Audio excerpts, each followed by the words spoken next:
Bonjour tout le monde, les questions du jour. J'ai vraiment besoin de votre aide. J'ai 16 ans et ça fait longtemps que je suis avec mon copain de 17 ans. Je suis très amoureuse de lui, mais le problème, c'est que mes parents refusent que je dorme avec lui. Alors là, je ne comprends pas de problème. Si tu veux dormir, on dort très bien tout seul. On dort même souvent mieux tout seul qu'à deux. C'est plus pratique pour faire sa nuit de 7h30 ou de 8h tranquille.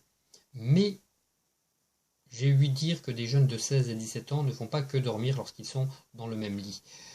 Donc si tu veux faire plus que ça, tu es libre, tu disposes de ton corps et donc tu n'as pas à demander l'aval de tes parents. Donc si vraiment c'est impossible de le faire selon toi, surtout que c'est pas très très joli de faire ça alors que ses parents sont sur le palier d'en face, le mieux c'est que tu attendes qu'ils partent un jour en course par exemple, et hop, avec ton copain, tu dors.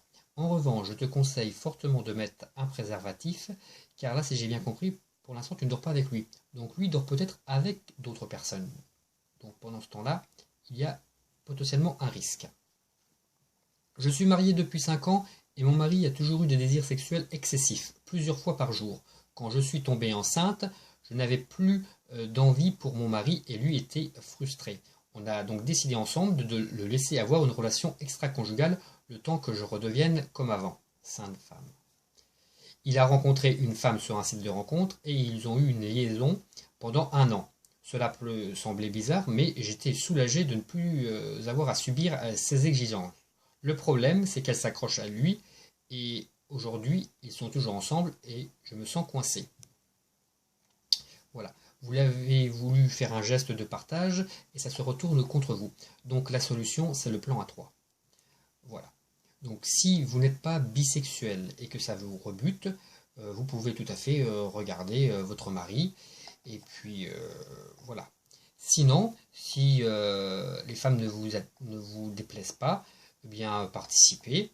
Et puis vous y prendrez peut-être du plaisir et goût. Et en plus, votre mari se partageant entre deux femmes, vous ne vous sentirez pas obligé d'assumer à 100% ses désirs. Enfin, dernière solution, vous pouvez éventuellement retomber enceinte et vous serez tranquille une nouvelle fois pendant 1 an. Mais après, ça recommencera. Bon, évidemment, vous pourrez retomber enceinte une troisième fois. Et là, en plus, vous allez avoir la carte de famille nombreuse et un petit pactole des allocations familiales. Voilà, à vous de voir. Bonne soirée, au revoir.